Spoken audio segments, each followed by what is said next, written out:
Hi, I'm Zoe. I'm 16 and I've just completed year 11. Growing up, I went to a deaf school for a couple of years and then I moved into the mainstream. I've had a professional interpreter for roughly 7 or 8 years and I've had full-time interpreter in school for the past 4 years. Just thinking about the pros and cons of having an educational interpreter at school, the pros for me have been having access to every subject and having access to all aspects of school. So friendships, having access to an interpreter gave me access to getting friends really. There'd be group work being done and the person I'd be working with didn't know how to sign, so the interpreter was there to give me access to that and help that person learn to sign. So that created out of that friendships with me and my new peer, and that only happened through having an interpreter. Another pro of having an educational interpreter in school is that it works really well when the interpreter is just one of the staff. So they interact with the staff just like the teachers do.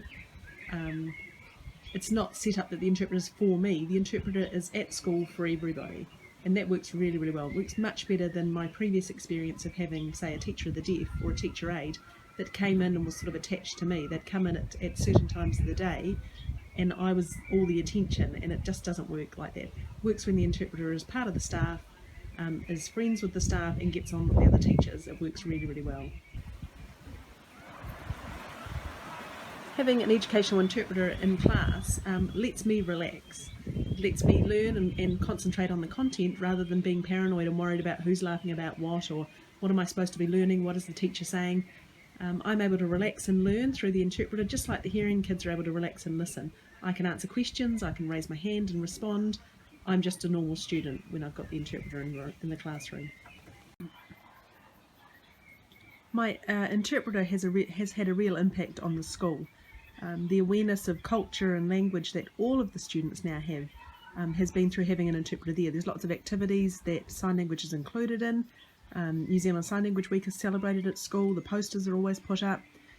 We had Drisana Levitsky-Gray come to New Zealand, and she was invited to the school as a speaker and seen as a deaf role model.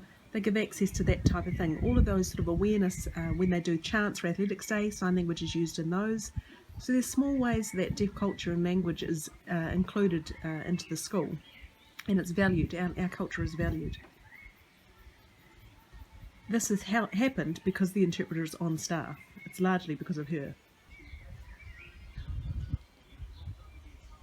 But not everything is positive when you have an educational interpreter in class. There are some negative things about it as well. One thing that's been a little bit negative or difficult that I've experienced has been that there's been times when the interpreter has been sick or has been away or on holiday, overseas for example, and at those times we really struggle to find a replacement interpreter. Sometimes we'll find an interpreter, but that person may be not quite the right fit for the role of an educational interpreter. So the right type of person is quite hard to find, or often that person's busy, or it's often difficult to find a replacement interpreter.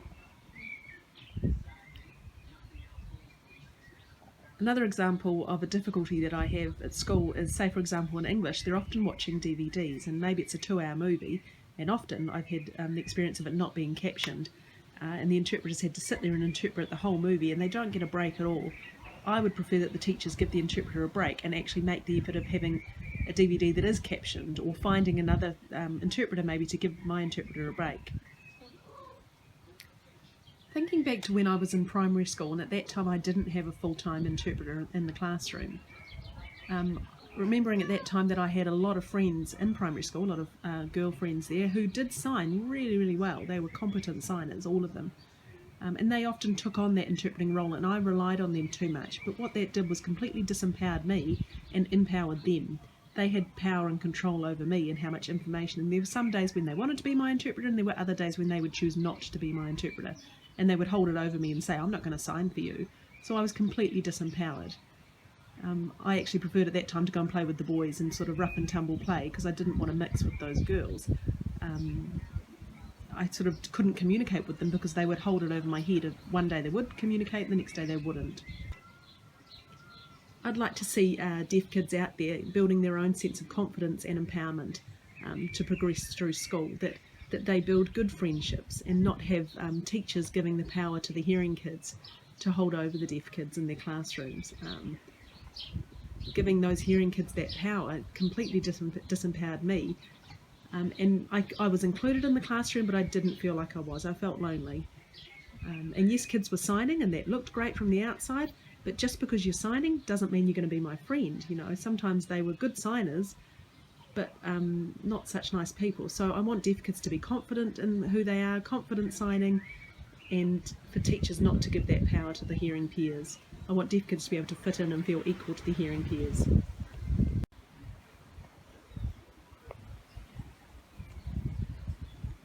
There were some days back in primary school when I didn't have the interpreter there and my friends had refused to sign to me, and often on those days I would just switch off and be quite bored and just watch and learn nothing really.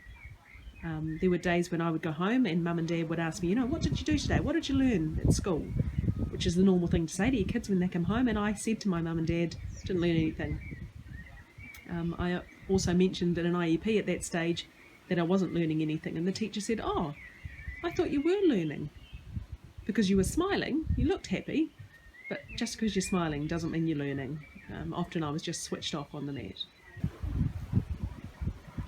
Being in the mainstream and having an interpreter is great, and it works really, really well, but it's not my ideal situation for my education. My first choice would be to be able to go to a deaf school that was really strong, and I would build more confidence there in being in a deaf world and have lots of deaf people to interact with, but we don't have that in New Zealand. So my next choice is to be in the mainstream like I am currently. I feel like I'm getting that academic learning there definitely, but I still want to have contact with deaf peers. I still want to be connected to other deaf people my age.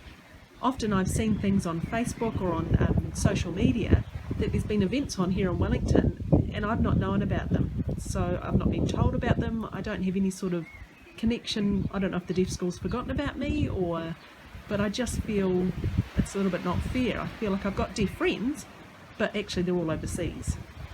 So often I'm sitting at lunchtime or at morning tea, or pretty much parts of my school day, and I'm on WhatsApp or I'm texting my friends overseas, and that's my contact with deaf peers, which is great, but it's not enough. I would prefer to have face-to-face connection with deaf people my age in my area.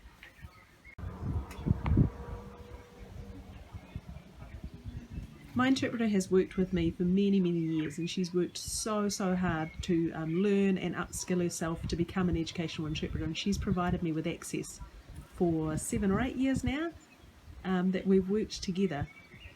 I want to see other interpreters taking on that learning as well and taking on the role of being an educational interpreter, so not just being satisfied with the basic level of interpreting skills. My interpreter has upskilled herself. There's been no qualification to be able to get. She's worked really hard to take on the extra skills, and I really value her. I would love to see other interpreters being able to do that as well. So interpreters who pass their degree and then go and do a specialist training to be able to work with deaf children in schools. If I compare deaf children who are in primary schools in the mainstream now and compare them to my time of being in the primary schooling, I had intermittent time with an interpreter then in the class, and I thought I had it pretty bad. But I think actually the kids who are in primary school now have got it worse. And I feel sorry for them. I was lucky to have a professional interpreter coming, even though it was a few hours at primary school. There's kids out there now who have very little access to professional interpreters, and I think more fighting needs to be done.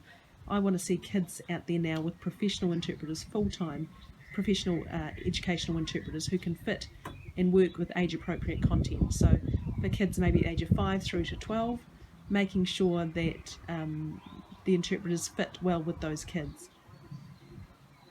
I've seen some people say that interpreters should only be in intermediate and high school, and yeah, they should be there as well, but I believe they should be in primary school as well. Deaf kids need it in primary school just as much as they need it in high school. Primary school is where everything starts. Everything's new to everybody. Friendships are just forming. That's where it all starts. It's not starting at high school. So I want to see deaf kids at primary school having that.